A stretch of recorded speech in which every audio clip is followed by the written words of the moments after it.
Well, hello there, and welcome back to another episode of the Oner podcast, the podcast where we break down and review films all in one big, long, unbroken take. I'm Austin Archer, and with me, as always, is my childhood next-door neighbor and lifelong best friend, Kramer, England. and we're talking about a director who does a lot of big, long, unbroken takes. Yes. The guy, the film bro guy, one of the guys. Yep. The dude. Well, Yep. One not the of, dude. the dude maybe has to go to like the Coens together. I really do think everyone's finding out that the Coens apart is not the same thing as the Coens together. It's not. It's not. They're a really dynamic duo. And Yeah. I could say this movie felt very much like a Coen brothers movie. Did you feel like that? Oh, sure. There's And absolutely in a good way. elements In a good way. in a good way. But we're talking about Paul Thomas Anderson. We're talking about his new movie, One Battle After Another, in theaters right now. But yeah, for a lot of people, for film aficionados, for cinephiles, Yes. he's one of the guys. He's one Yeah. of the. I've been living in PTA world for the last week. I watched in the last, well, so we did Magnolia on this channel, Yep. and then I watched Boogie Nights and There Will Be Blood and Phantom Thread, Oh wow. and this movie. He's so good. He's an extremely talented he's one of those filmmakers that he makes it look so easy and so Yeah. natural. And it's like, dude, how are you so good?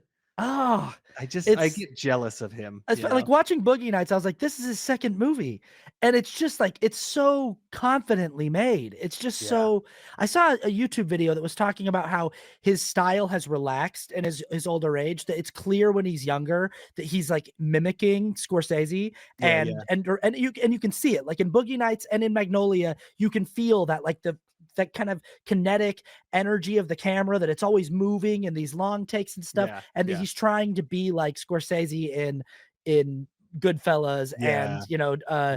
Taxi Driver, and do these kind of, but it's still like, even though he's mimicking filmmakers that he respects, he's doing such a good job Oh, of yeah. like Well, of and it doesn't feel like a mimic. no. Like, I No. can see what you're saying, but it Mhm. doesn't feel like he's trying to mimic them like you're talking about, which makes it even more frustrating because it's like, how are you so good? I know. And then watching, like when I watched There Will Be Blood the other night, which I'm like, Yeah. he's one of those directors too, similar to early Wes Anderson, like the early, like the first like 5 or 6 Wes Anderson films. Anytime I watch one of them, I'm like, oh, is this my favorite one? Is this the Yeah, best yeah. one? And he's one of those directors where every time I watch one of his movies, I'm like, wait, is this the best one? I don't know. Yeah. But There Will Be Blood might be the best that I watched of the bunch.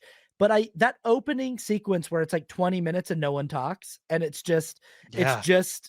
him working in the mines and like Yeah. finding oil. I just was like, how is he so effortlessly good at this? And Yeah. he's such a good team up with Daniel Day-Lewis, because they're both so effortlessly good Yes. at their Yes. craft, that the team up is just like, man, it's just like watching two people who make this look so natural and effortless. And Yeah. And I mean, yeah, the other thing that I really, really like and respect about P.T. Anderson is that he tries different things. Like yeah, he made Magnolia.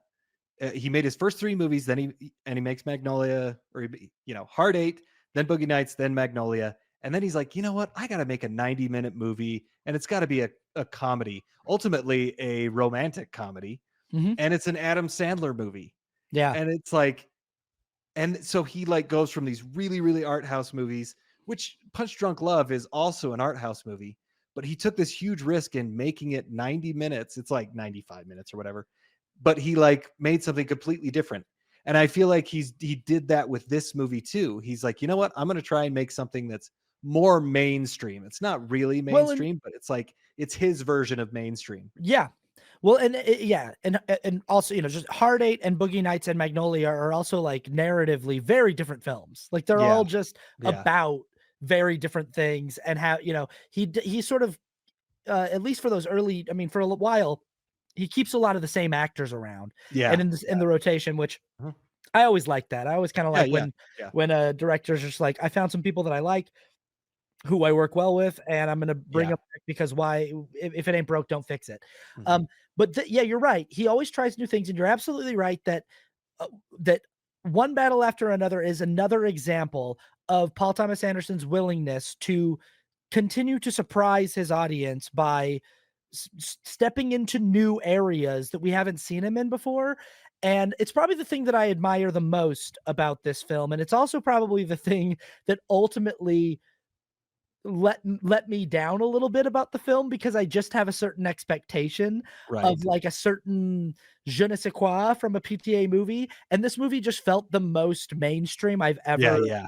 seen anything from him. It's just like it's just a movie. It's like it's got entertaining action set pieces and car chase scenes and you Yeah. know, and it's like, I'm just not used to that from him, Yeah. but it's all but I respect the hell out of it. I respect Oh, yeah. the willingness to be like and it is the thing that you and I have talked about on this show that kind of bothers us about Wes Anderson is Right. sort of the squandered potential of this amazing voice that came out of the 90s and the way that as his career has gone on, he's just sort of retreated further and further into himself Yeah. and just gotten it looks like a copy of a copy of a copy of a copy every Mhm. movie that you see. And Paul Thomas Anderson is a director who always and a writer who always feels like he's trying to create new characters with a different cadence, and every s every character he's ever written has such an effortless uniqueness to that specific character. That's another Yes. thing is, like, I've never seen a writer who's so good at hiding himself in the writing process and just letting the characters speak in their authentic voice, Yeah, because yeah. when I watch a Wes Anderson movie, all the characters sound Yeah. like they're in a Wes Anderson movie, and I don't say that as, like, a Yeah. insult No, necessarily. no. There's a style, there's a rhythm, there's a cadence. Right. Even when I watch, like, a you know, like, you watch an Aaron Sorkin movie, and I love Aaron Sorkin's Yes. writing, but Yeah. there's a style and a cadence and a rhythm to Aaron Sorkin's writing. You watch, you know, a Celine Song movie or a Richard Linklater movie, and there's sort of a voice there to the writer that's Mhm. recognizable, and Paul Thomas Anderson is a great screenwriter, but movie to movie, the the writing matches what the character needs it to be. And Yeah. so the voice of the character just feel the reason why his characters feel so effortlessly authentic is because he's like, I'm not interested in sort of repeating, he's not pulling from a bag of tricks. He's Yeah. just trying to create an authentic like person. So that's the reason why Daniel Plainview sounds so different from Renault Woodcock in Phantom Thread. They're such different Yes. people, Yes. and they're written so differently and performed so differently by the same actor. Or like the reason why like Phil Hoffman's character in Boogie Nights is so wildly different from his character in The Master, and they just have their own thing going on. Yeah. And in this movie, again, it's like, if you didn't tell me Paul Thomas Anderson wrote and directed this, I wouldn't necessarily be able to guess. And Yeah. I mean that as both a compliment and as something that I was like, man, I think I was kind of hoping for a little bit Right. more Right. of like the classic PTA sauce. But also I just respect so much that this movie was like, Yeah. no, it's just like, what if I just did a straight up movie? Yeah. Yeah. You Yeah. know? Well, and the thing about how he writes as well is that he writes characters that actors want to play, Hmm. and he writes them in a way that makes them interesting, especially for actors. It's like, and he apparently is a very good actors director. He likes to work with actors. Actors like to work with him. And when you write parts that aren't just like standard, like if they have some meat to them that an actor can do, which you could speak more to this than I could, but if you have an actor that, I mean, he writes this piece for, Benicio del Toro, could have just been a very standard character, Hmm. but like he lets him make this character very unique in a really, really good way that stands out for a Well, very standard character. that's the thing is he does write very good dialogue, but he also he just hires really strong actors Yeah. and lets them take it and go. And Yes. I saw an interview where someone was talking to Daniel Day-Lewis at a There Will Yeah. Be Blood junket, and they were like, you know, it must be really nice to work with a very hands-on director like Paul Thomas Anderson. And immediately Daniel Day-Lewis goes, hands off, hands off. They go, "What?" And he goes, "No, he's very hands off." And they go, "Oh, really?" And he's like, "No, yeah." He's like, he goes, and I actually Yeah. think it's a testament to his confidence in his craft that he knows what shot he's setting up and he's taking care of that. And he Right. knows what he's working on with his, but he's like, when it comes to his process with me, he trusts that I understand the material. And he mostly like he'll block the scene because a Mhm. lot of times he likes to do these wide shots that require a lot of blocking. And he's Mhm. like, but he's not telling me how to what's the best way to deliver the line. He's like he has a lot of confidence in the people that he's hired to do the Right. jobs that he's hired them to do, Mhm. and he has a lot of confidence in just his ability to he knows what he needs for the edit when he's shooting the movie. Yeah. So if he's not getting something that he knows he needs for the edit, he might come up and say something to an actor. But for the most part, he's like, I got the world's best actors working for me.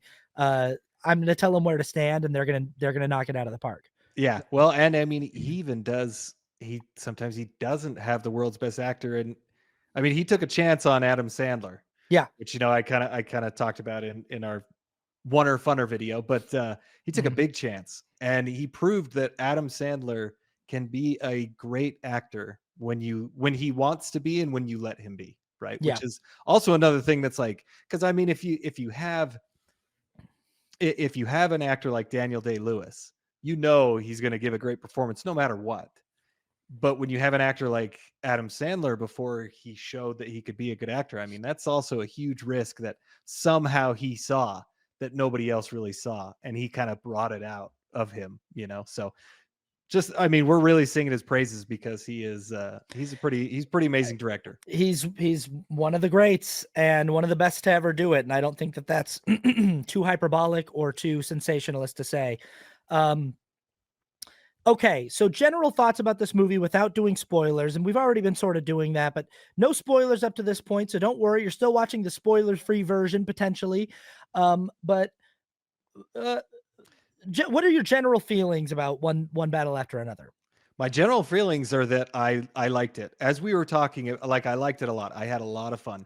Very similar to Weapons in many ways, in the sense that like there's a lot of things that you could poke holes in or be like, this doesn't work or this doesn't make any sense.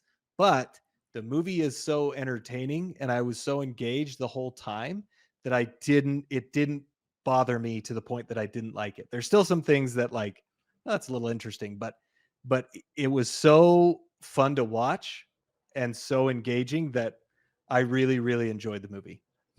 Now, okay, so what I'll say generally about this movie is, and this is kind of true with me and all of Paul Thomas Anderson's films, typically is I always enjoy them more the second time I see them.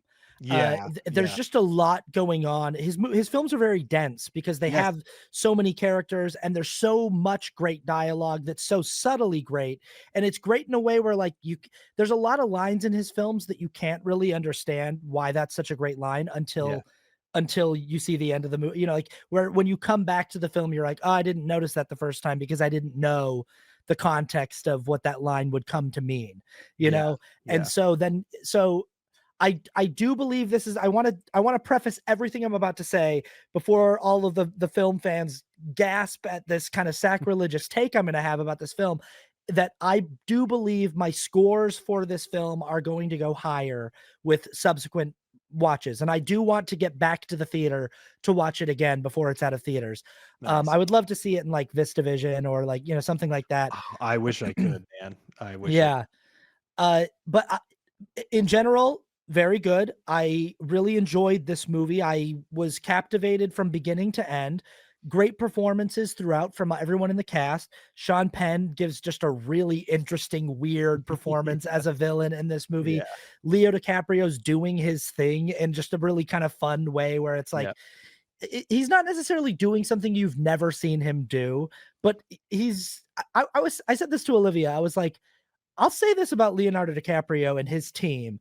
They pick well. Like he only Yeah. does a movie every 2 or 3 years, and Mhm. it's always something that's pretty good. And Yeah. like they know how to pick the right projects for Yeah. him. And whoever his if it's just him or if it's him and his agent, his managers, they usually like they pick the right things for him at the right time. Yeah. And he's a lot of fun in this movie. What I will say about this film is I think because the reviews were so hot on Rotten Tomatoes that everyone was so high on this film, and everyone was coming out saying maybe this is like in the top 2 or 3 best films he's ever made. My expectation was very high, and because I've been sort of steeped in PTA world, I was like, what's he going to do Yeah. that will top the way that I feel when I watch The Master or Phantom Thread or There Will Be Blood or Boogie Yeah. Nights or Yeah. Magnolia? What's he going to do in this film? And I think that ultimately I just having the film be so kind of straightforward and just like Yes. what you see is what you get, at least on a first viewing, I got to the end of it and I was just kind of like, yeah, that was very good. And of Yeah. course it would be. And it's sort of almost the way that I felt after Licorice Pizza, where I was just kind of like, yeah, good movie. Solid. But I was like, I'm not sure that I'm ready to say one of the best he's ever made. There's something about like a movie like There Will Be Blood or a movie like Phantom Thread, which I watched last night, which like the whole time I'm watching it, I'm just going, this is a masterpiece. Like everything about this is so perfect. Like the score, the Yeah. music, and the every moment is just so immaculately crafted, and I'm just like wondering like how do you make a movie like this? And one battle after another, it just felt like a movie that like other less impressive directors could pull off. They get Yeah. like Yeah. and I don't know. I don't know. I'm not saying that necessarily as a knock. Like it's almost like I'm grading this film on the Paul Thomas Anderson curve, where I'm just like, well, held up against your other work, I'm not. But also the reason why I think it might just feel different to me is because he intentionally made it different Yeah. from his other fit films. You know, And the funny thing about what you're talking about is I completely understand what you're talking about. mhm, And I had many of the same thoughts. So before I saw it though, my friend at work was like, all right, he told me his thoughts. Like he's like, it was good. He's like, I don't think it's amazing. He's like, but it is he felt the same. Like he didn't think it was his favorite Wes Anderson movie. Um Paul Thomas Anderson. sorry, Paul Yeah, Thomas Anderson yeah. movie. And I was and my ex like I had heard all these great reviews of this movie and I'm like there's no way that it's going to be what I'm thinking it's going to be. So I had low expectations. Now, I really enjoyed the movie and I really did because I was like wow, this is like it's kind of what I thought it was going to be. Uh but also like from a mainstream perspective, if I was a mainstream audience member, there are a lot of things, kind of like I talked about, that you could really nitpick. Like Leonardo DiCaprio has nothing, he has very, very little to do with the plot of this movie. He's just like, he's always trying something, but he ultimately doesn't have any real sway on the main storyline of the movie. Right. Yeah. And like, but I loved watching him and I loved watching him and Benicio del Toro because they were I'd say so fun to watch. I'd say he has a significant impact on the first act of the He film. Like his does, yeah. yes, but Mhm. after that point, it's Yeah. it's as but that's just like on the surface level of the plot. He doesn't really, but he's an active character at least. Yeah, But like it's too long. it is. And like the car chase sequence is fun, but it's also really boring as a car chase sequence compared to like the Dark Knight or Fast and Furious or whatever But I modern car chase you want to see. see, that's one of those moments where I was like, this is the most like this is what I'm looking for, is something that feels Yes, different and bold. I really right. like the execution of that sequence. I loved it too. Yeah. And this is me from the mainstream perspective. Mhm. Like if I'm just like Yeah. a guy who like has no idea who PTA is, Right. I'm gonna go in there and think, what the crap? Like that was so boring, right? But I loved it too, especially the over the hills going over Uh-huh. like, and Uh-huh. I loved the payoff of that. I thought it was awesome, and I loved how it looked. Like it Yeah. was really. But the mainstream thing, there's a lot of these problems with it, right? And this is the other thing that we all have to realize, and we all have to admit. I love the movie. This movie has bombed. In no way is it going to make back its budget. They spent Yeah. $130 million on this movie. And I'm wondering, why did you spend so much money on this movie? It Like, doesn't feel like $130 million. no, Honestly, it really doesn't. it doesn't. It feels like a movie. It feels very kind of indie and shoot from the hip the way that his earlier films did, Yes. where it's like Yeah. they're just sort of using locations that don't feel that expensive and don't feel that like flashy. Like Yep. again, watching There Will Be Blood and Phantom Thread, like those films feel significantly more expensive to me as period pieces Yes. than this, and The Master feels significantly more expensive to me than this movie does. Uh that's interesting to me that but and that does bum me out that it's bombing. I remember I watched Chris Stuckman's review and he was like, I Yeah. watched this in the theater on opening weekend with me and one other person. And he's like, Yeah. and that really scared me that I was like, Yeah. oh man, no one cares about Yeah. like original filmmaking from one of the best filmmakers alive. Right. And that does suck. Um, so I will say before we get into spoilers, do go see this movie Yes. in the theater if you're curious. I think that it's a very relevant movie. I think that he nailed a lot of things like right on the head that are very relevant to our current Oh, moment yeah. Yeah. in a socio-political sense. And it was like, boy, he was really had his finger on the pulse while he was writing and talking about this. And I think that it's, you know, I would say that in some ways, the commentary here from him as a writer is more pointed than it usually is. Usually, he kind of hangs back and lets the audience kind of make up their own mind. Yes. And it feels a little bit more, again, this is an adaptation of a book, and he does that a lot. He adapts novels a lot. Mhm. But I think he also puts a lot of his own perspective into the Yeah. adaptations that he Yeah. writes. It's a loose adaptation from what I understand. Yeah.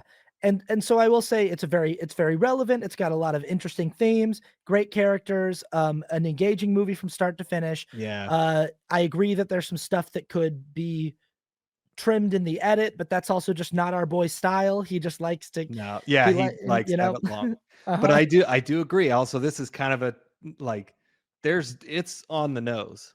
Yeah. Everything is on the nose. Oh Like, yeah. and it's like good, bad. It is totally relevant to our times, but there's like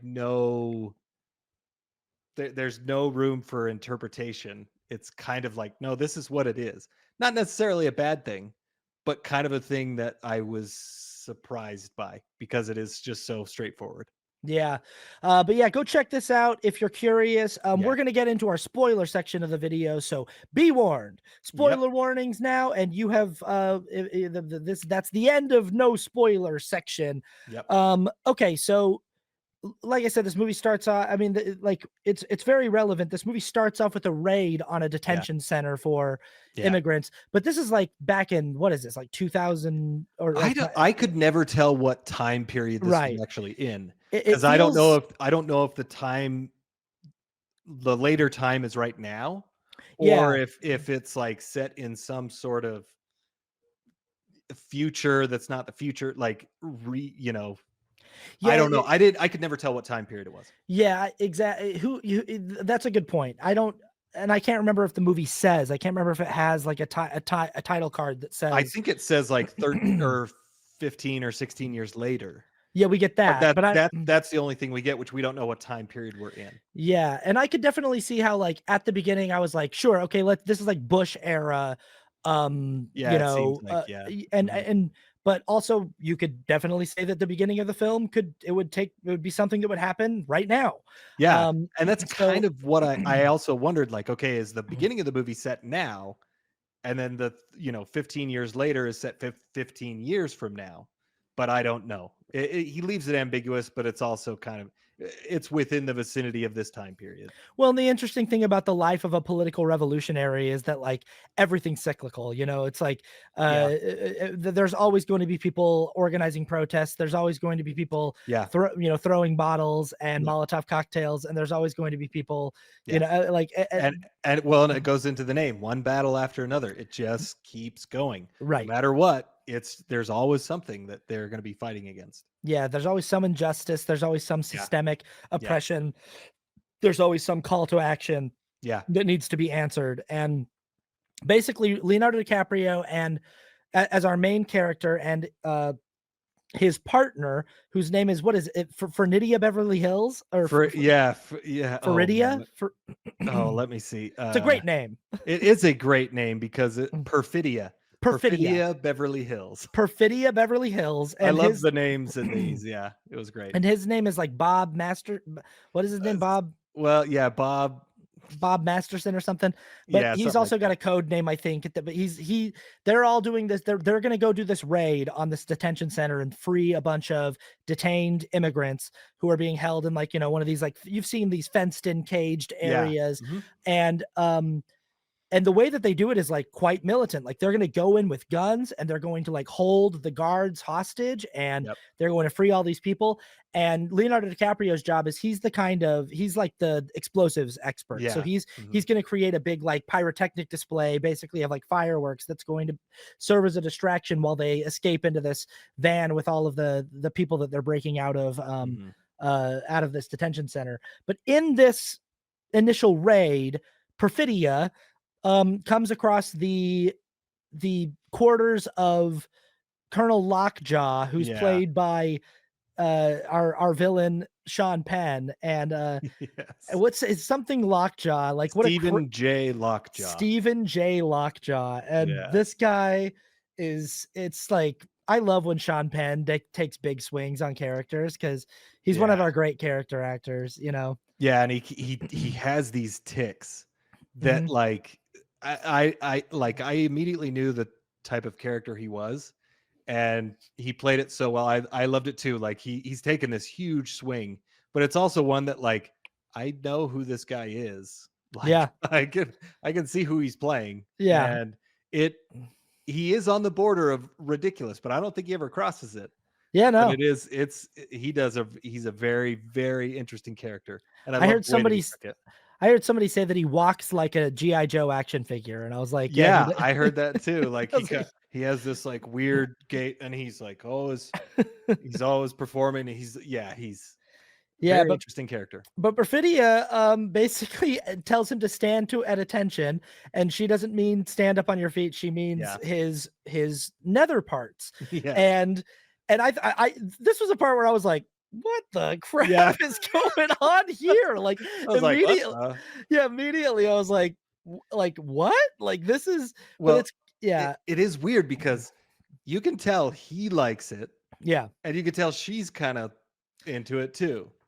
I mean, she's kind of got the personality of like someone who, in another, if she wasn't a revolutionary, you could see her Yeah. getting into the line of work where she would be like a dominatrix who like Yeah. does dom play for like CEOs who want to be, because like there's like this Probably. sort of thing of like police chiefs and CEOs and powerful men who are Yeah. like, I want to go hire a dominatrix to like make me walk around on my hands and knees wearing a dog collar because I have so much power in my normal life. I Right. want to feel something that feels like I want someone to, take Right, it right, away from right. me. And that's sort of the dynamic there, is that like the oppressed Yeah. is doming the oppressor, Yeah. and the oppressor likes it as much as she does, but they are sort Yeah. of enjoying it in this weird way where she's like, I hate you. And he's like, Yeah. well, I hate you too. But Yeah. it's like, I'm also, Yeah, yeah. it is a really interesting dynamic between those 2 because they're on such far ends of the spectrum.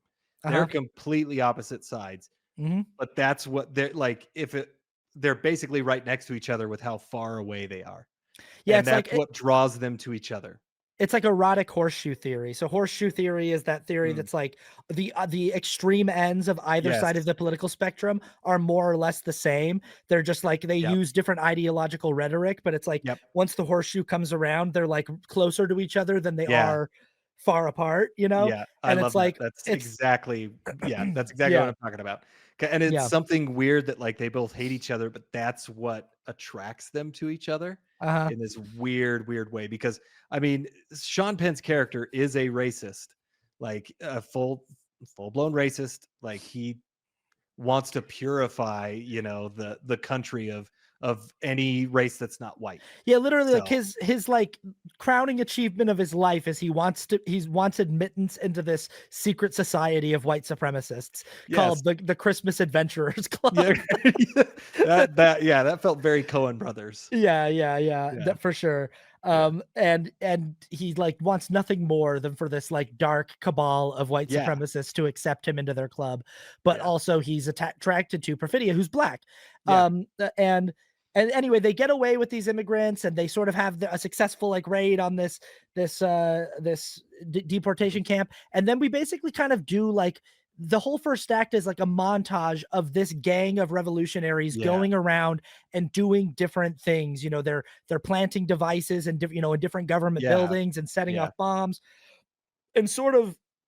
I mean, in the mind of these people, it's definitely more extreme than your average just protester who shows up to a march with a sign. These Yeah. are people who are Yeah. actually in their mind, it's like, this is warfare. Like, we are Yeah. at Yeah. war with the government, and we are willing to actually behave as though we are at war, and they take what they do very seriously to the Yeah. point that they have like code names, and they have they have all these Yeah. protocols for if you get caught, here's what you say, or if you find yourself in a place where you need a rendezvous point and a pickup, there's all these coded, like, there's a number that you can call, but you need to be able to answer these certain questions in the Mhm. right way to prove Mhm. that you are part of the Yes. group. And it's like, it's like they're a very kind of organized Yeah.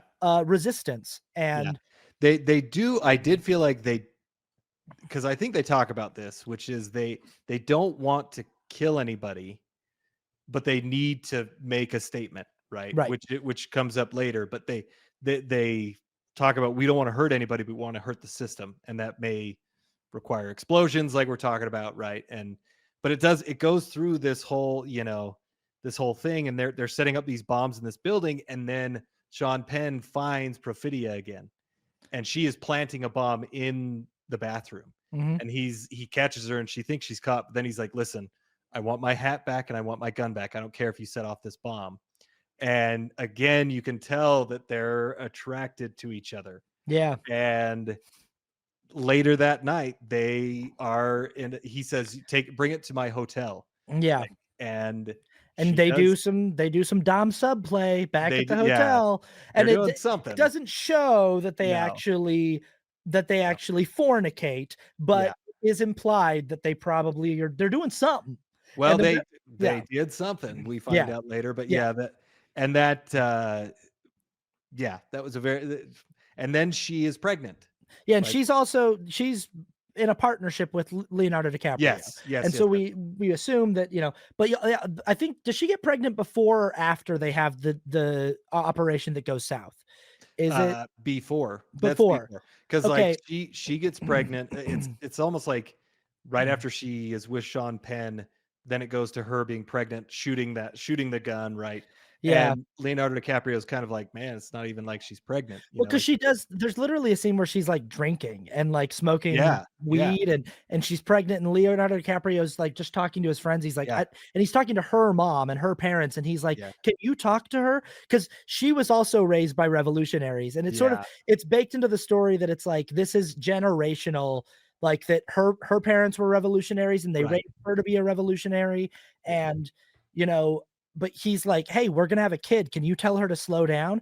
And it's just sort of what we kinda see from Perfidia is that it's not in her DNA to yeah, slow down. yeah, And we kinda can see, and PTA is just really good at, like, getting information across about a character pretty quickly, that it's like, she doesn't really wanna be a mother because yeah, what she wants to do is go out and rage against the machine, and go out, and mhm, she's not ready to slow down and put the needs of an infant first. yeah, And, so even while she's pregnant, she's engaging in a lot of, like, reckless behavior yeah, that Leonardo DiCaprio is like, "Hey, come on." Like, yeah, uh, it's so weird. I'll say this. I had a friend who said that the thing that he didn't like about this movie is that it had a lot of white savior stuff in it. And I was like, I don't get that at all from this movie. I was like, just because Leonardo DiCaprio is like a white guy who's in a relationship with a black woman, he's not like saving anybody. He's like, like, yeah, he's not, and I mean, yeah, ultimately, he doesn't save the day. no, So uh, but, he does take on the caretaker role of yeah, this baby, like, they have the baby, and she's gonna go out, and he's like, "Listen, when are you ever going to decide to put your family first?" mhm, And they have that argument that you're talking about, where she's like, listen, I just have to go, I have to be out there, and I have to be making change. And there's a moment where it almost looks like she's going to give in to being a mother and to give mhm, in to being the family man, but the baby cries, and Leonardo DiCaprio is the one who consoles her, and that makes her switch and be like, no, Well, I'm 'cause out. she's also got this thing where she's, like, jealous of her own child She is, because yeah. he pays more, which is a thing that happens Yes. sometimes with it, It like, with it does seem like she's going through some postpartum depression type stuff. yeah, Yeah, where for she's like sure. she's like, "He cares more about that baby than he cares about me." But Yeah. it's also like she's looking for any excuse to detach from the family dynamic. Yeah. You can tell that she's sort of being self-destructive and looking for any reason to get out of, this responsibility. Mhm. And anyway, she goes on one more job, and I think that he's not there because he's busy with the baby, Yeah. but basically the whole crew kinda gets, like, the job goes sideways, and I mean, Sh yeah. there's a great tracking shot of Alana Hayim from Licorice Pizza, who's, like, Yeah. r who's running through this store trying to get away, and we follow her, it's all a wonder that, like, through this store, and she runs Yeah. out the back door of this store and just gets shot in the head, and Sean Well Penn's character well, walks into that's it. frame. So that hasn't happened yet Okay. because they rob a Mm. bank, but Right, Perfidia kills a security guard, right. and It's they're very like running. Point Break Yes, where yeah, yes, and everybody's running away, which is a cool chase sequence, especially there's a mhm. overhead shot of, like, the cars chasing Perfidia, she's running through the streets. They ultimately catch her, and Sean Penn comes to her bedside and is like, "Listen, you're gonna go to prison. You don't know anybody," he says, "especially since you're black, like, you're gonna go to prison. You have nobody that can help you." And she's like, "Well, you can help me." And he's like, "Well, I can help you because you love me, right? Like, you can't live without me, right?" So he's totally taking advantage of her, of the situation. So she tells everybody. She rats to everybody, right? That's what she becomes a That's rat. right. Yeah, she gives up everybody else Yes. in her on her team, and I And think at this that's when we point get the Heim shot. Yeah. and again, like, she's been she's been kind of engaging in self-destructive behavior, and Yeah. she's been looking for any excuse to get out of having to be a mother, and not only is this a way for her to, like, get out of that, but I just think that I think I think and again, I'm gonna have to keep watching the movie. I think my opinions about these characters in this film is going to change with successive Yeah. viewings, Yeah. but my initial feeling is, like, Perfidia is just not that great of a person. Yeah. She's Yeah. kind of just self-interested, and ultimately, like, it's just sort of like what she wants goes, and she doesn't wanna go to prison, and so they Yeah. live by a code that's like, we don't rat each other out, we don't if you get caught, you do your time, and you don't rat Yeah. out the team because the mission comes first, and also what should come first is your family and your daughter, but Yeah. for her, it's kinda I think what we see from the beginning with her, like, even going into his office to, like, mess with him at the initial raid is that what she likes about being a revolutionary is the high that she gets from it. Yeah. Yeah. It's all about her getting to still be on the ride. Yeah. And so Sean Penn puts her in witness Ye protection, Yep. and she basically eventually escapes from that. And I think she just goes to Mexico, right? She She just does, yeah, I mean, yeah. you could see Sean Penn is riding or climbing the ladder, Mhm. rising the ranks, and he gets this award, and he goes to her house, and he's knocking on the door, and, he's I got a weird walk that I he goes love with. this scene. Oh, and he, like, he's got a big truck, which I thought, Mhm, "Yes, this guy would have a big black truck." mhm. And he knocks on the door a couple times, and then he walks back to his truck, and he gets this battering ram, and he It's just goes like to a the door, SWAT and team. yeah, Yeah. which is just in the back of his truck, Yep. and he smacks the door open, and she's Yeah. uh, written a Yeah. note that's suggestive, but basically says, Yeah. like, "I'm not yours." Yeah. And so she ran away. I think, so Perfidia is a very interesting character, very well written character, and I think Teyana Taylor does a great job playing her. Yeah. She does an amazing job because I agree, like, I don't really like her that much, but she's a character that I feel like the only way she could change is by going through what she did go through. Right. So, like, the end of the movie, we do, like, she's after this, she's not in the movie anymore. She escapes to Mexico, and she's gone. But we do get a letter in the end, and I think if she were to come back, she would be changed, but still probably extreme. But anyway, I mean, yeah, time and age has a way of humbling all of us and right, slowing all of us right, down, so who yeah. knows? But anyway, but she did a great job. Teyana Taylor was Yeah. awesome in this role. But yeah, like the team, what are they called? The French 76 or French something? 75, yeah. The French 75, that's their revolutionary team. Most of the members of the French 75, because of Perfidia, have either been captured or killed. Yes. Yep. And Leonardo DiCaprio, as one of like the few members who's able to get out in time, is able to escape. And like there, it's like there's this really, once everything's going up, he's telling like his in-laws, like, I gotta go, I gotta take the baby, I gotta go. And they Yeah. understand. They're like, Yeah. we know how it is. And he basically just escapes to this other town, changes his identity, gets a new, Yeah. he has to memorize all of Yeah, the codes. the codes and everything. And there's this plot device where like someone from the team gives him these Monitors. monitors that like Yeah. when you're within 100 yards of somebody else that's holding one, they go off and they make this like sound. And it's like, so that's, Yes. if you're ever in public and you hear this go off, and you should always carry this with you, you'll know you're near another person who is part of the Yeah. team. I And it's I I loved this yeah, device. I almost wish they would have used it more, a little yeah, more extreme. Like uh, again, the mainstream part of me is like, oh, you could have done something really, really cool with that. I know. Even though it was pretty cool. But yeah, you if you have these things, you can tell if somebody, and if it's the ring, you can trust them with your life. If you hear that tone or whatever, you Mhm. can trust that person with your life. You still have to ask him the code Yes. words. Yeah. Yeah, uh-huh. Yeah. Or like the code questions. And if yeah, Yeah. but so he takes off with his baby. And we do a time jump to like, what is it, like Yeah. 16 years later? Yeah, it's like And 16, and 15 she's like years a later. 17-year-old, and they have new names, and they live, I can't remember where they live, but it's like Yeah, it's oh, if I can it's find like a it. small town in California or something. It's like Yeah, it's down by the border. It's like yeah. a border town. Is it in California or is it in Texas? Oh, maybe it's in Texas. I don't I know. can't remember. Yeah. Anyway, I'll find it eventually, but yeah. But Leo's character is basically, now he's become, the reason why this is very Coen Brothers-esque is because he's basically become like a Oh, a yeah. version of the dude from The Big Totally. Lebowski. He's got like, he just wears a robe every day and smokes weed all day long and like Yeah. drinks all day long, and that's his whole life. And he basically, like, in order to avoid getting busted by the people that are after the French 75, he just sort of stays in his house, and he's just like a Yeah. shut-in Yeah. that is very paranoid. Yeah. But his daughter in this town has friends, and she's taking martial arts classes from Benicio del Toro, Yeah, and and everybody loves her. yeah, She's a great girl, right? yeah, She's uh-huh, yeah.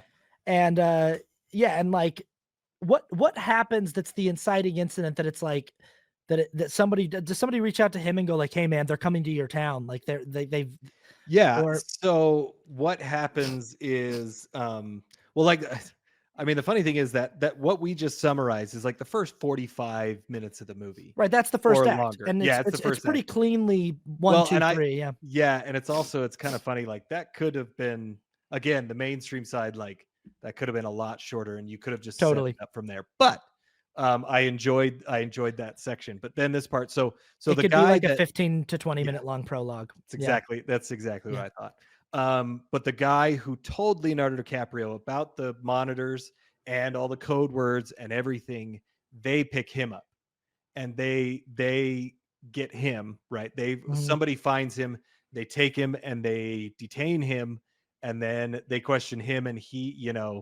they use his sister or something like Yeah, that. he gives They up the threaten remaining him. members. Yes. Yeah, yeah. And that's what gets, because Sean Penn is like, well, I guess in between here we see Sean Penn, he's going in this hotel and he's meeting up with this guy, which, let's see, is it Tony Goldwyn? Is that the guy's name? He's Yeah, we basically that we see that he's being considered for membership in the Christmas Adventurers Club, but I yes, think that what he knows is that he has an illegitimate child out there who is yes, a mixed race child, and that can't happen if you're going to be a part of a secret cabal of white supremacists. So yeah, he's got to go take care of this loose end that yeah. he's got. Yeah. And the two actors that he meets with, so it's Tony Goldwyn, who's in a ton of stuff. I mean, Mhm. he's in Ghost. He's like the guy who tries to get with Demi Moore, and like he's a Yeah. great actor, just like always Um, plays the same character, but does a great job of it. He was in what's it, the Will Smith movie about the tennis players, Venus and oh, Serena Williams, yeah, yeah, King yeah. King King Richard, King Richard. Richard, I think. Yeah. But he's in that. He's great. But the other guy is James Downey. Do you remember what James Downey was in? Oh, well, no, I was gonna say because Robert Downey Sr. is in a bunch of Right, right. PTA early movies, but Oh, who's was James he? Oh, Down? okay. Yeah. So James Downey, he's in he's a Saturday Night Live guy. Oh wow. Oh He's no, yes, of course, yeah. he's He in is Billy Madison. he's the guy that I award you no points and Yeah. may God have mercy on your soul. He's that That's guy. the Yeah. guy. Uh-huh. I was like, "Is that guy?" Yeah, it's I'm that like, guy. "Yeah, that's that guy." Hmm. He's like older, which this is the thing about that I love about Paul Thomas Anderson is he's like a very he likes very normal stuff. He's Hmm. not like and he's actually I didn't even know this. He's together with Maya Rudolph. Yeah. They have 4 kids together. They've been Yeah. together for years. She calls him her husband even though they're not technically married, but like so he's like just like a normal and I love that he casts these because this guy did a really good job. I mean, it's not anything crazy, but I just saw that guy. I was like, this is so funny because he's such like a funny character. He's like such a funny person in real life, and he plays funny characters that he's in this. It added to the bizarre nature of this Christmas Adventure Club group.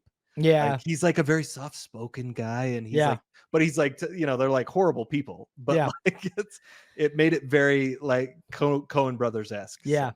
But yeah, so Leonardo DiCaprio's daughter, she goes off to the school dance, and he's obviously very paranoid because he just doesn't yeah, like when she's going places that he and they don't have phones because you can't have the yeah, government tracking their location. yeah, But there's a funny little scene here where her friends pull up, and he's like, it's very like it yeah. reminded me of Once Upon a Time in Hollywood when he's like when he's making the margaritas and then he goes out to like yell at the guy that he's like, what are you doing out here revving your engine at 2 a.m. in the morning? Like it's just Yeah, like that's that. right. Yeah. He's looking out the window and he's like, pretty loud. Those guys are rolling up here all loud in that car, Yeah. the red Do your friends car. come up that loud? Yeah, and it's They just pull, like a normal it's just they just drive up the driveway in a red so car. funny. He's like, they're just driving up here in that red car. Yeah. It's like, but then when the kid comes to the door, he's like, just like puts his arm around him. He's like, listen, anything you do to my daughter, I'm gonna revisit back on you 20 times. It's Yeah, like, I'm gonna do that to you and your entire family. You understand me? Yeah. and then she's like, what are you talking about? He's like, we're just talking, sweetie. We're just Yeah. talking about freedom. We're talking Free about freedom. from a freedom. It's like he's a good character in this movie, Oh, but I she love takes off him. to the Yeah. dance, and then while she's gone, he gets notified, like, oh no, they're coming to your town. They know where Yeah. you are. Someone's given up your Well, location. and he gets a call and he's like, Oh "What?" yeah.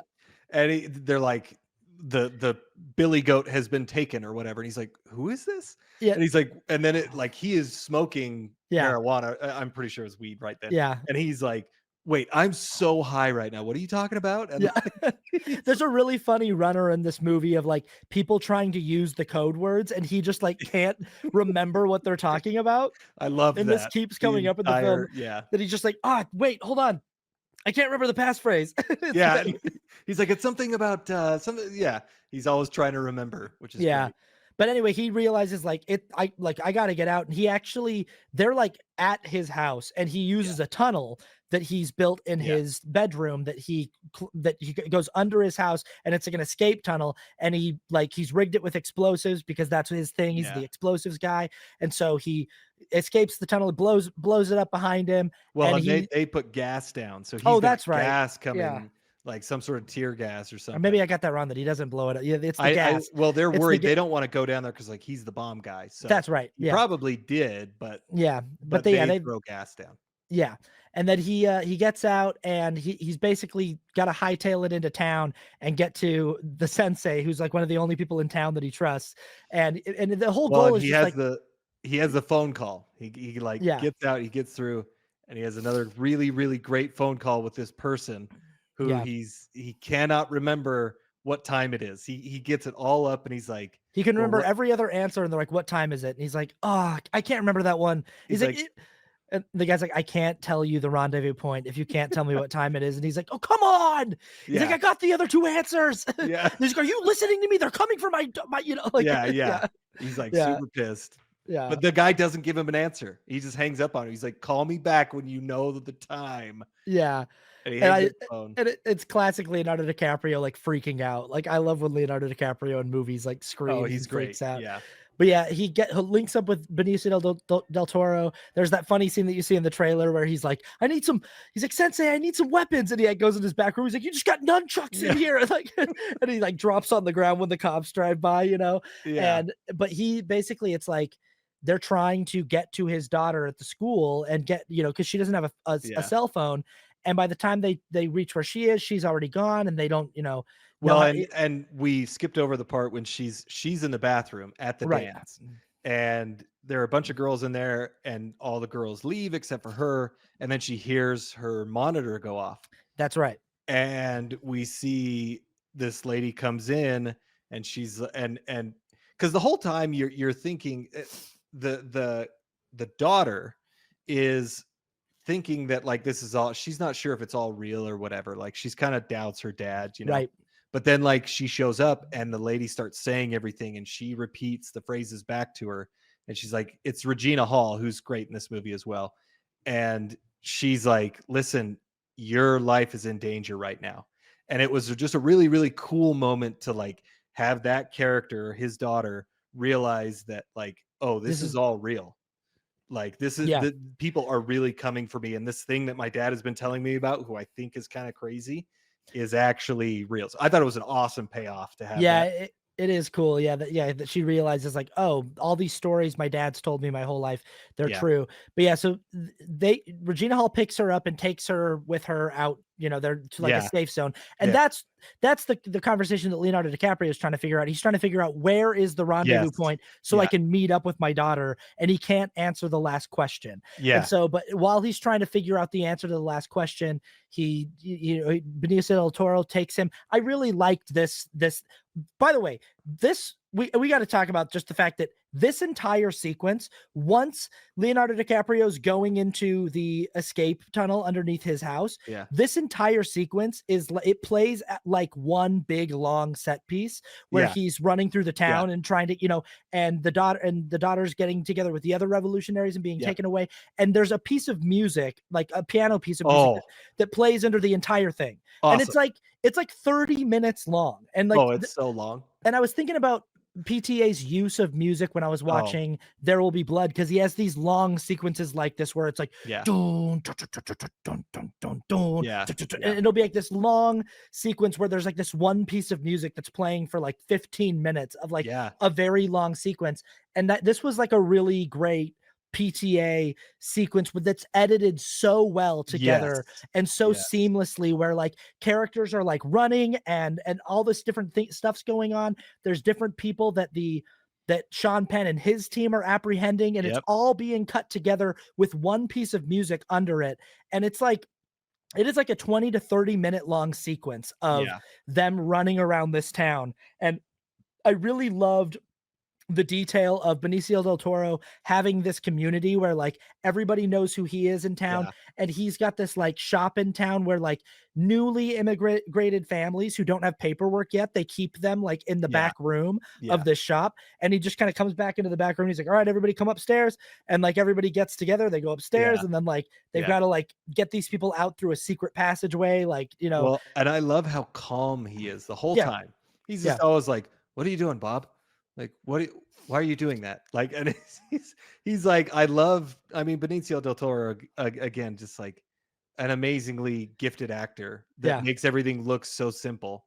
And his character is like, he's a freedom fighter too. He's very much like Leo. uh-huh, Leo is just like always tense especially because he's high, but yeah. also, but Benicio del Toro, even though they're not fighting for the same thing, they're doing the same thing. And he's just like, oh, this is what we got to do. We just got to go. And he's like very calm the entire time. Just He's like, Bob, what's with the glasses? Like when he yeah, first gets in his car, he's like, what's with he's got these like yeah, big black glasses on. yeah, He's like, yeah, what's with the glasses, man? But yeah, he's always just kind of like, it's all right. We're just going to go over here. And, mhm, and yeah, like when they have to go, he's like, we got to go, Bob. But yeah, he's just very like calm. When he yeah, tells all the families, he's like, all right, everybody get up. He's like, we're going to be going upstairs, yeah, and then we're going to walk down into this tunnel over here, and everybody also like, you can kind of see that this just sort of protocol that they have for like getting people into the country, and that it's Mhm. like you come here, we keep you in a holding area with your family until we can get paperwork for you, and then we start to sort of kind of slowly drip you into the Yeah. country and find you jobs and get you set up. But as Sean Penn and his team are coming, it's like ICE is coming to town, and they're Yeah. like, "All right, we Yeah. got to get everybody out." But this whole entire sequence to me is the most impressive sequence in the entire film. This Yeah, like I agree. big long, because it's all sustained by this piece of music that's Yeah. underneath the entire thing, and it's Yeah. all it's the connective tissue that makes it feel like all one big long sequence. Yeah. And yeah, Leonardo DiCaprio gets another shot at the phone call in Benicio del Toro's apartment, Yeah. and he finally gets somebody else on the phone. He's like, "Can I talk to anyone else?" Yeah, he's like, "I'm That gonna pull a blackbird or something," and Yeah, he's like, "Let me talk to your manager," yeah, and yeah, and he ultimately talks to his manager, who is someone who actually was able to get away yeah, when Perfidia, uh, gave everybody up, yeah. and he's one person, and he's like and Leonardo DiCaprio remembers him, and he's like, "Oh," and so so this guy is like talking to the person who's trying to get the time, and he's like, "Dude, you're an idiot. You need to apologize to this guy. Like, this guy's a war hero." Yeah, And and it's Leonardo DiCaprio was like, "That's right, I yeah, told you." And then he's like, "You obviously don't know what it's like to have kids," yeah, and like, and that's kind of that's also like the big thing about Leonardo DiCaprio's character that's really endearing is as a single dad, even though he's kind of a burnout and a druggie, and yeah, like the reason why he's so much more scared than Benicio del Toro's character is because of his daughter. yeah, yeah, It's not that he's scared that he's going to go to jail. His whole right, entire motivation in this film is like, you got to get me to my kid. Like, I yeah, got to make sure my daughter's okay. yeah, And but yeah, this sequence kind of comes to an end with Benicio del Toro giving Leonardo DiCaprio a gun and being like, "You're gonna go down this yeah, case over here, and you're gonna meet up with these kids, and they're gonna tell you where to go." You yeah, know, and so he's like, "Okay." It's that scene from yeah, "Thank you, Sensei." yeah. Okay, Thank you. Yeah, yes, viva viva la la revolucion. revolution! Yeah, and but this sequence was also very Coen Brothers esque and like Oh really yeah, just really funny. He yeah, gets linked up with these kids who are like hopping from rooftop to rooftop, and he's like this guy in his 50s who's like, "Guys, I can't be like yeah. He's like, slow down. they're just like jumping over like walls and like Yeah, climbing over fences and stuff, and he's trying to follow, and he's just like, like yeah. like, and then finally they do this big jump between two rooftops, and he just totally biffs it and He just doesn't. lands in a tree. Just like, He falls on the ground yeah, and like it's 4 feet up. It's yeah, crazy. and then they just call Benicio del Toro. They're like, "Hey man, sorry, he He didn't fell make in the it." tree. Like, he fell, and he's like, "What?" They're like, "He fell like off of a building." Yeah, yeah. Yeah, And he, which I thought my theater was great because everybody was laughing. yeah. Was your theater laughing too? Yeah, there was not a ton, but we had some Okay. laughter at some good moments. We had the nice thing was almost everybody was laughing with it, which I think it Yeah. was intended to be Oh, funny, yeah. Yeah. which made it like I'm really glad that my theater was good. But This he is falls in the definitely tree. this is one of PTA's funnier Oh movies that he's yeah. ever made. Oh Yeah. yeah, for sure. Mhm. And he falls into the tree and then somehow he's okay, but he like gets up and everybody's running and he's running with him and then he turns around a corner and gets tased. And Yeah. he's like, "Ah!" Yeah, and he gets picked And up by then the cops, and yeah, that I really just ends this sequence. This little yeah. this I which I agree. I love the sequence. Love the score by Mhm. Johnny Greenwood. Just amazing. It was Yeah. great. Yeah, and he does his kind of revolutionary thing where they're asking him for his name, and he even though he's like really like bent out of shape because he just fell off a roof and he got Yeah. tased, they're like, "Sir, what's your last name?" And he's like, "Batman." they're Yeah. like, they're like, because Parker, yeah, Peter Peter Parker. Parker. I'm Yeah. and they're like, but it's like even like he's just still got that revolutionary in him where he's like, I'm not Yeah. telling you my name, you Yeah. know. But they take him to the hospital because he has fallen off of a roof and been tased, and they Yeah. handcuff him. But Benicio del Toro's got some connections at the hospital Yeah. too, so he has one of the nurses go to. And I really like this sequence that Yeah, I did too. she Yeah. just leans in and she's like, "I'm gonna take this off of you. You're gonna walk down the hall, and Yeah. yeah." Yeah. And Mhm. she's like, yeah, it's a really great scene because they're all communicating without communicating. Because when he's getting taken to holding or whatever, she's like, "Are you a diabetic?" And he's like, looks at her, he's like, "You're a diabetic, aren't you?" And he's like, "Yeah." And she's like, okay, he's a diabetic. He's got to go to the hospital. So that gets him to the hospital. And then the girl's like, okay, we're going to check your sugar. And then she goes and talks to him, which I thought was a really clever Yeah. way and a fun way to kind of show how influential Benicio del Toro is in this community, which was really cool. Yeah, But like he's like a very well respected like yeah, leader in the yeah, Oh. yeah. And I guess even before that, though, his daughter, she goes to this like nun convent, which they're like not really nuns. They're like they've got machine guns, and she finds out because she said she didn't have a cell phone, but Mhm, then Regina Hall finds out she does have a cell phone. mhm. They throw it out of the car, but that was ultimately what gets Sean Penn to track where they are. She goes to this nun convent, and she's really kind of gets the idea of how serious this all is. But like I said, Sean Penn tracks her phone, and he's on the way to this convent, and they do actually pick her up. Yeah. They ultimately get his daughter, and so I think this is when. But also she finds out at the convent too that Oh yeah, yeah, her mom was a yeah. traitor and Yeah, or I guess a you know, rat. a rat, and doesn't know if that's true or not. But yeah, he does show up. He does a DNA test to prove that she's his daughter. But we've also found out there was a scene where there was a secret meeting with the Christmas Adventurers Club where Yes. they basically are like determining, I don't think we can let this guy into the club because he like we can't allow Yeah, someone. they accidentally found out that Mhm. he has an illegitimate child, Yeah. or the possibility of an illegitimate child. Yeah, I thought this was really funny too. The Hail Saint Nick thing was funny. Yeah, and the Uh, neck. yeah, Hail Saint Nick, Yeah. Hail Saint Yeah. Nick. Yeah. And I also think it's an interesting way of talking about white supremacist Yeah. like cults, because I do think that like the idea of speaking in coded language again, and the horseshoe theory of like the revolutionaries have their code Yeah. and the people on the other side of the spectrum have their code, where Yeah. it's like even in private we're going to call ourselves, you know, Christmas enthusiasts, and we're going Yeah. to call ourselves Yeah. like the Christmas Adventure, and it's just a club about people who really like Christmas, Yeah. and we're really pure like white snow, and Yes. we're like, you know, and Yes. Hail Saint Nick, which almost sounds like Hail Hail Satan, Satan. you Yeah. know. And but it's like we're not actually going to say it even in private. Yeah. And I really like this idea of like the same way that the revolutionaries have Yeah. tunnels underneath their houses, the Christmas Yeah. Adventurers Club has tunnels underneath their. This guy goes into like a mansion Yeah. in a very nice neighborhood, and he goes down into the basement, and there's like a really fancy concrete tunnel that takes him to like a really secret underground bunker where they Yeah. meet.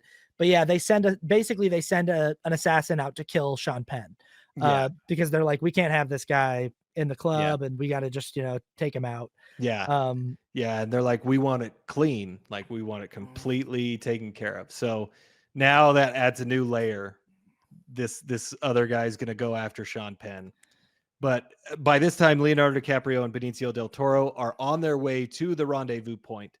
But his daughter has been picked up, and they start getting chased by the cops as well. And this is that great scene in the trailer where he's like, all right, you got to jump out, Bob.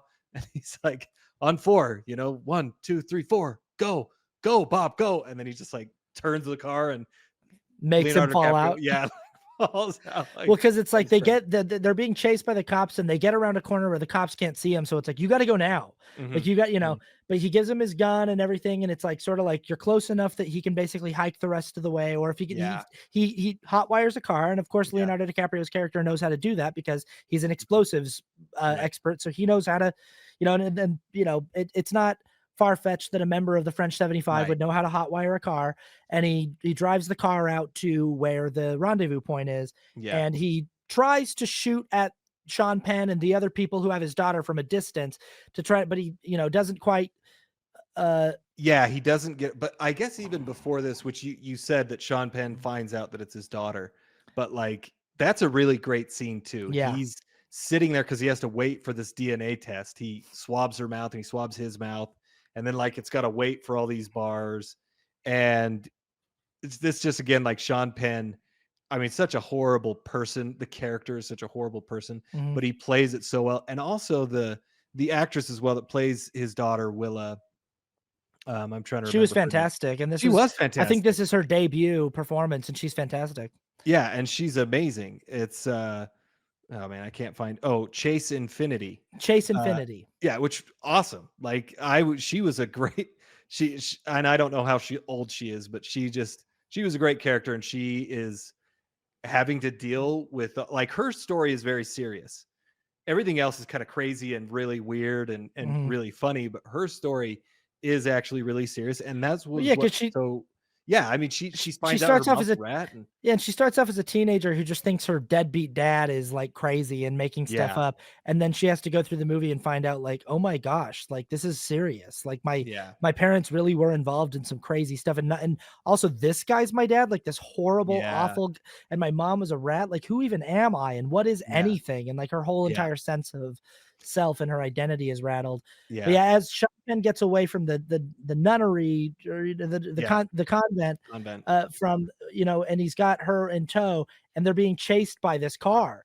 And this is where this whole sequence kind of happens, where it's like they're almost like back to back chase scenes where Leonardo Well, DiCaprio. Yeah. he's got his daughter. Sean Penn has Willa, Mhm. and he takes him to the guy who took the billy goat or whatever. He's also a half Native American, half white person, Yeah. and Sean Penn's like, "Listen, I need you to kill this girl," and he's like, "No, I'm not going to kill. I don't kill kids. Like, I'm not going to do that."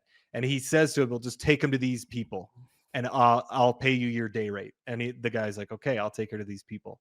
And so then Sean Penn starts driving away by himself, Mhm. and then he sees the car, the Mustang, come up, and we start kind of going up and down. We see these hills that he has to go up and down, and Leonardo It's DiCaprio sees his car, and he starts chasing him. But the Mustang pulls up, and it's the Christmas Adventure Club guy, and Sean Penn rolls down the window and he shoots him in the face with a shotgun. Yeah.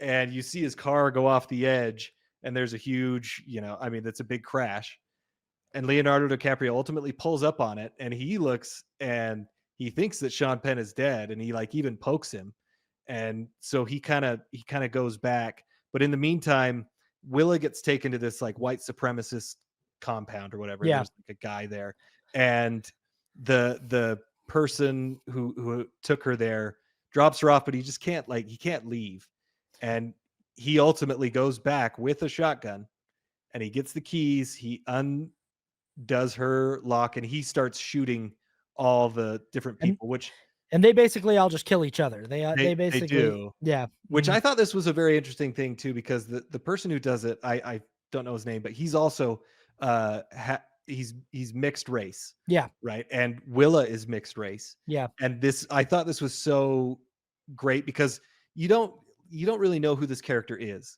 Right. but you can immediately get why he's doing what he's doing, because like Mhm. they're gonna kill this mixed race girl.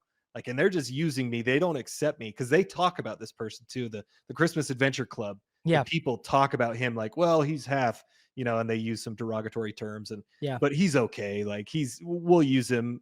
And so like he ultimately can't bring himself to let this girl just be killed by these Yeah. people. So yeah, they all end up killing each other. Willa is able to get in the car, and she starts going away. But then the Mustang is chasing her.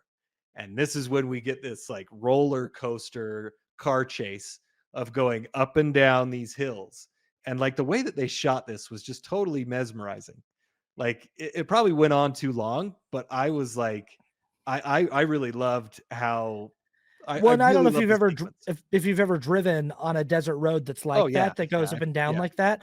Just thought it was a really cool idea that, like, every time these Yeah. cars dip out of view of each other and they come Yep. back up, the other car will be closer, you know, Yeah. I and liked it too. it sort of like reminded me of, like, like Duel, or like Yeah. Steven Spielberg's like Yep. Duel, or the movie The Hitcher, like something Mhm. like that, where it's Yeah. like out in the desert and like a car in the distance Yeah. is like gaining on you. Yeah. But Willa basically she comes up with a really cool strategy where she basically just after one of the hills that goes up and down, she stops her car and puts it in park and gets out of the car and goes and hides, knowing that the car that's gaining on her is going to come down and up, and they won't be Mhm. able to see her car Yeah. and stop in time. So the Mustang that the guy's in, he just drills her car, like just Oh rams yeah. right into it.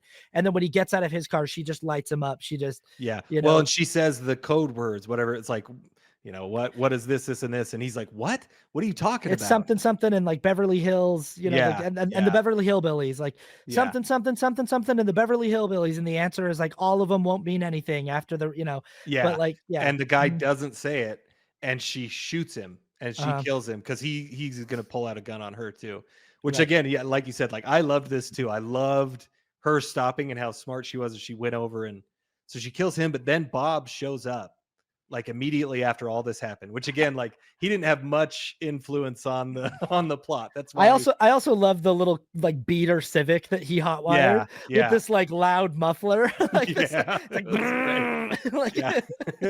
And so he gets out of the car and he sees that someone's dead, and he sees his daughter, but she gives him the same code. yeah, Cause like she's like we talked about, her whole world has fallen apart. yeah, She doesn't even know, hmm, she knows that Bob is not her father, not her yeah, biological father, even though it's her dad.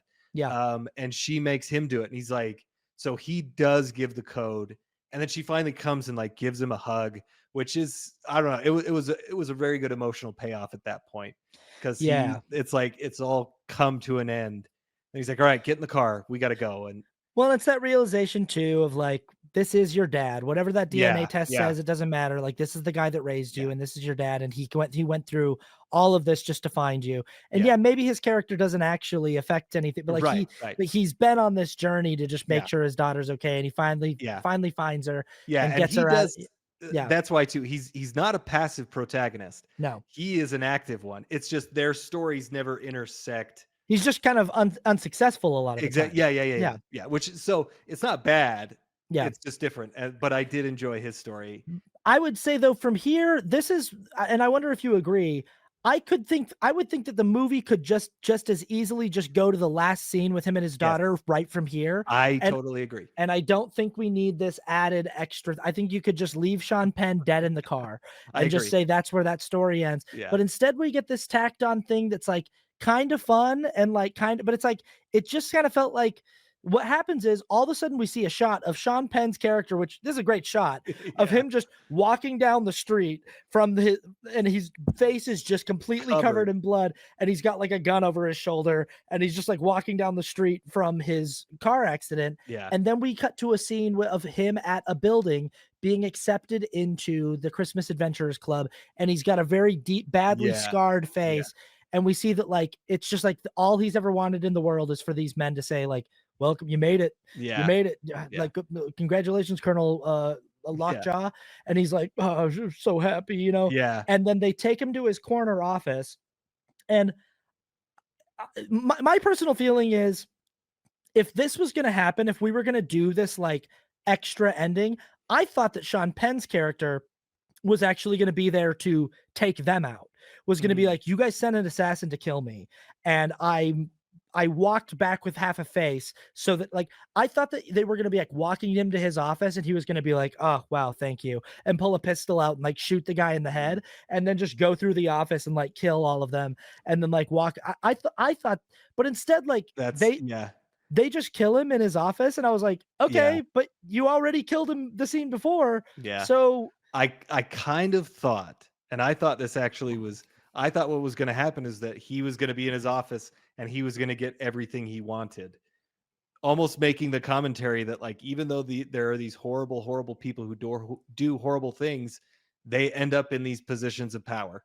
Like yeah. no matter what. Like I thought that was what was going to be. And even what you said too, I kind the way that it ends, I'm kind of like, "Oh, okay. Well, like why didn't you just give him his comeuppance when he got shot in the face?" Right. Like, That's like what I'm that. saying is I think either one of those options of like either he gets everything he ever wanted Yeah. and it's like there's just no Yeah. like Repercussions for him. repercussions for people like this, Yeah. or he knowing that the Christmas Adventurers Club sent an assassin after him, he goes back and pretends to kiss the ring, but he's actually there to just take all of them out. Right. And Right. like that's and but something like that. But to have it be like he survives the car accident. And I guess there is still something interesting about the way that he's just like still groveling at their feet of like, "Oh, Yeah. please, thank you Yeah. for letting," and that they're like, "Ah, good job, Steve." Yeah. And then they put Yeah. him in his office and they just kill him. And I'm like, but also I'm like, but you already killed him. Like we already we already if we just were gonna Yeah. kill him again, Yeah. it's just like an added like 5 to 10-minute long sequence that It the is. movie Yeah. could lose. Yeah. And I don't think that it needs it. And Yeah, I but thought I actually I completely agree that after he picks up Willa, I wish we would have just gone to the end, because in the end, we do get this scene where he's back with his daughter. They obviously have, everything's okay with them. They're in the same house, and she is now seems to be some sort of revolutionary, maybe not as extreme as her mom, but Leonardo DiCaprio gives her a letter from her mom, mhm. and the letter, I can't remember what it says, but she's just basically like, I hope you'll forgive me one day or something, or I can't remember exactly what it was, but it's a nice little scene to wrap everything up. And Yeah, and I like I really like the needle drop at the end of the movie too. Like oh yeah, she yeah, yeah. she gets a call on the radio or something that's like, "Hey, this thing's going down." Yeah. And she's like, "I'm gonna go, Dad. It's a protest." And he's like, "Okay." And then he's just kind of like, he's like, all the like, what to do if you get caught, Yeah. And she's like, "Yeah, yeah, I know." And then she runs out and gets in her car, and American Girl by That's right. Tom Tom Petty, Petty. yeah, Yeah. plays. And I thought that was a really nice Yeah. ending It needle was. drop. And just kind of this, and that's where I mean, like, this is a more pointed thing where it feels like Paul Thomas Anderson is going like, even though he's showing a lot of horseshoe theory of the way that these two sides Yeah. of this fight are the same, you see his feeling, his sentimental feeling for the side of the revolutionaries, Oh yeah, yeah. yeah. Yeah. Um, and that's the end of the movie. Yeah. Again, I really want to watch this movie again, and I think I'm going to enjoy it more and more on successive watches. I usually do with his movies. Yeah. Um, but Yeah, he is one of those that, like, I still haven't seen Phantom Thread again, but I did not like Phantom Thread. But there's so much to respect about it, and that a lot. There's a lot of filmmakers that you have to watch their films twice to kind of appreciate. First of all, you have to get a feel for what it is. Like, I was talking to my friend again today about, like, Once Upon a Time in Hollywood, and I was expecting something so much different from that movie. mhm, And so now when I go back and watch it, which I do want to watch it again, I'm sure that I will enjoy it much more. yeah, And that's kind of how Paul Thomas Anderson is. It's like you watch his movies, you're like, okay, that wasn't really what I thought it was going to be. But then when you watch it again, you know what to expect. He's the type of director where, like, the second time you watch a movie is better than the first time. a Yeah, lot of a times lot of times. that's Yeah, my experience with him. yeah. And I don't necessarily think that that's a bad thing. I No, think no, that it's it just, not. yeah. But okay, so that's one battle after another. Let's get into our scores. We give scores on this show out of 10, 10 being the best. We give a technical rating for the craft of the film. We give a rating for the ending of the film. We give a rating for rewatchability, a rating for cultural impact and relevance, and a rating for our subjective score. So Kramer, would you give one battle after another for your technical score? Oh, my technical score, maybe this is a little. I gave it an 8, mainly because the film looks amazing, and it's acted really, really well by some veteran actors and newcomers. And it's written really well. Like, everything is done really well. And I really would love to see this movie in VistaVision. I would love just to see how that looks and see it on a big screen with actual celluloid film. But I think he executed the film that he wanted to, and he knows very much what he's doing. Now, if I was to say, like, compare this to, again, a mainstream movie, uh, I would probably give it a 6, just because it's like, it's not those things. Like, if you really did, because he said in an interview, Paul Thomas Anderson was like, he was mad at Tom Cruise because he wanted Tom Cruise to ask him to direct a Mission Impossible movie, which I was like, wow, a Paul Thomas Anderson Mission Impossible movie. What would that Yeah, be like? And I feel like he has. I'm fine that he's not mainstream.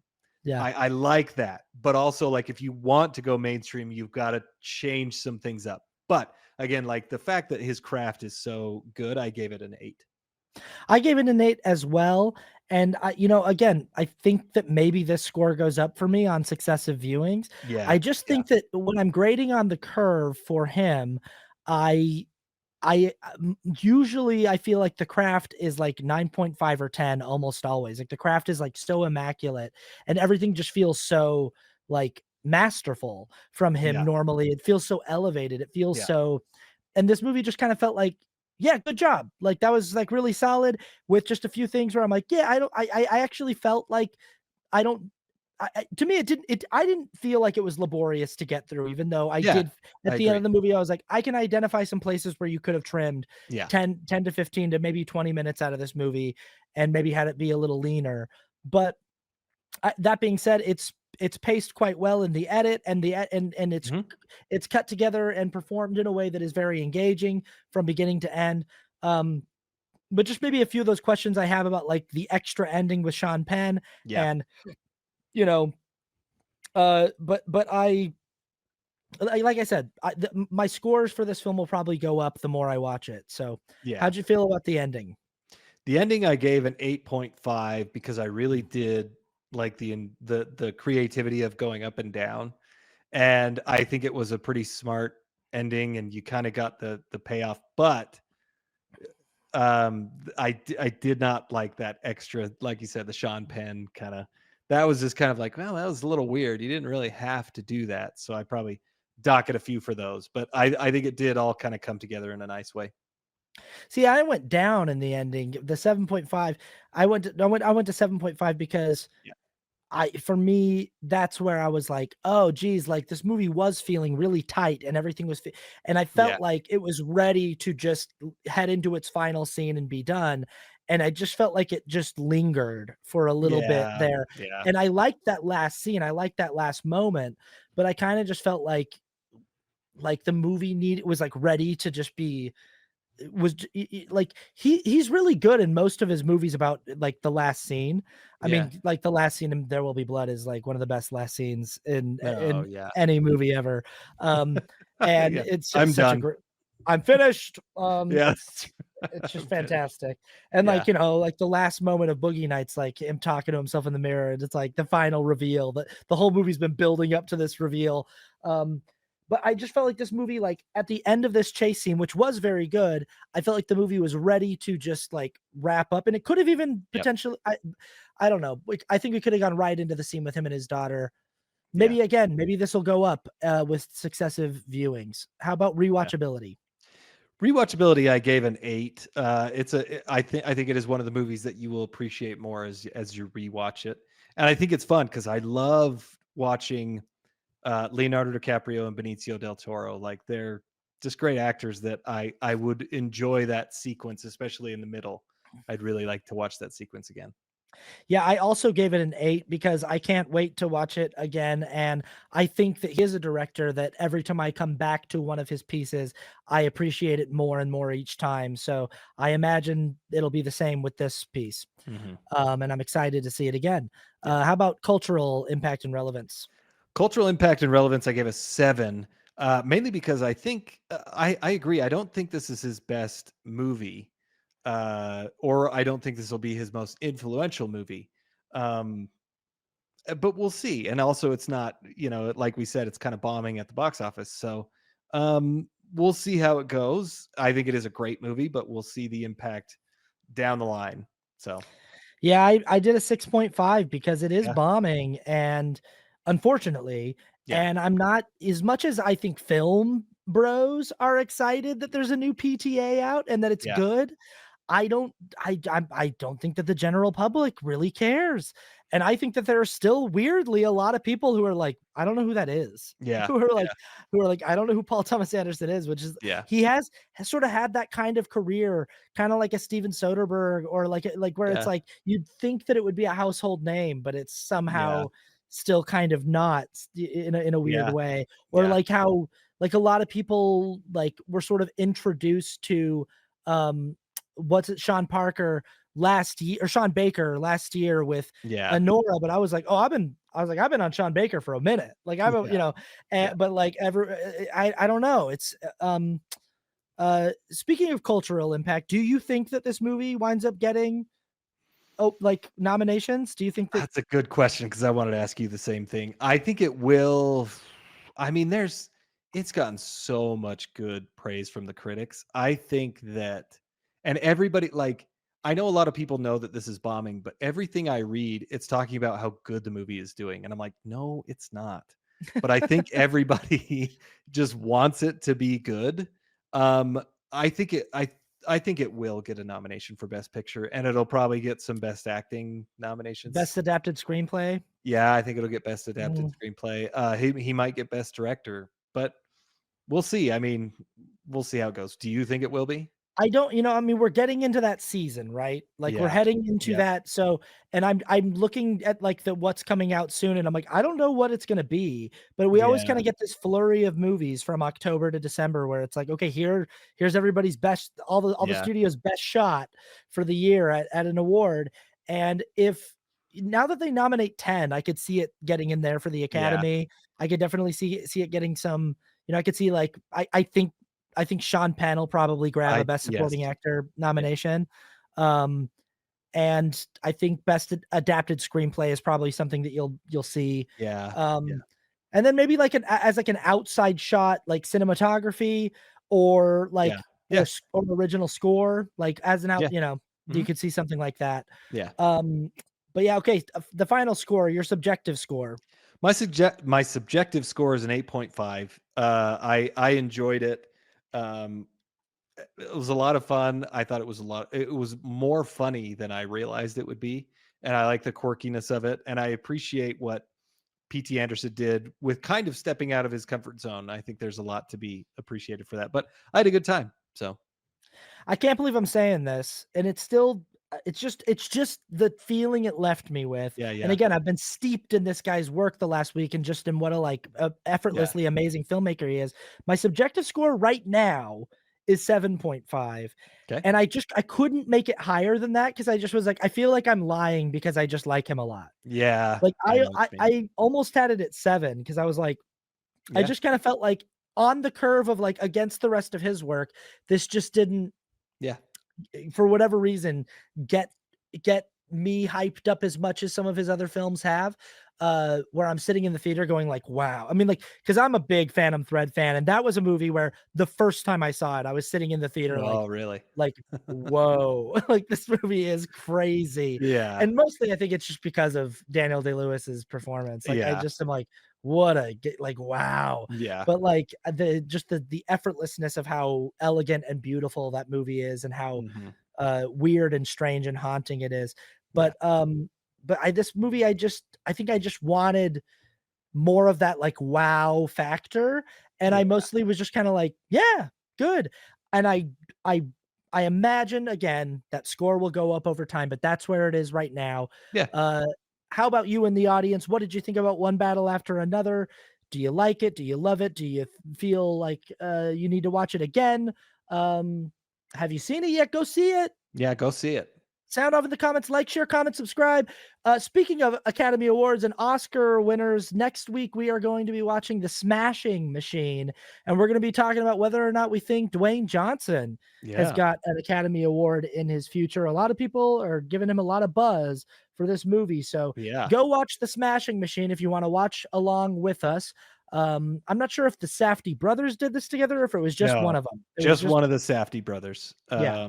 I can't remember, which one. And we will see if the Safdies do well separated, unlike the Coens, who I think just the Coens, in my general opinion, I think that the movies they have done without each other are like it's not Yeah, there. yeah, yeah. This is Benny Safdie, Okay. just Benny Safdie. Yeah. But yeah, and I have actually not seen any of the Safdie brother movies. I mean, I would love to have seen Good Good Times Time, what's the Uncut other one? Gems. Uncut Gems. I really want to see those, but I have not. So I don't know. This will be my first Safdie experience, even though it's only one of them. Yeah, I'm excited. So here we go. Go check it out if you want to watch along with the show and not have it spoiled for you while you watch. But that's what we're watching next, and we're gonna see maybe Emily Blunt's got a nomination coming out of this movie too. We'll Yeah, see. yeah. But Love Emily Blunt. So yeah, she's a great actress. Yeah. that's what's up next, and we'll see you on the next one for that. Bye bye.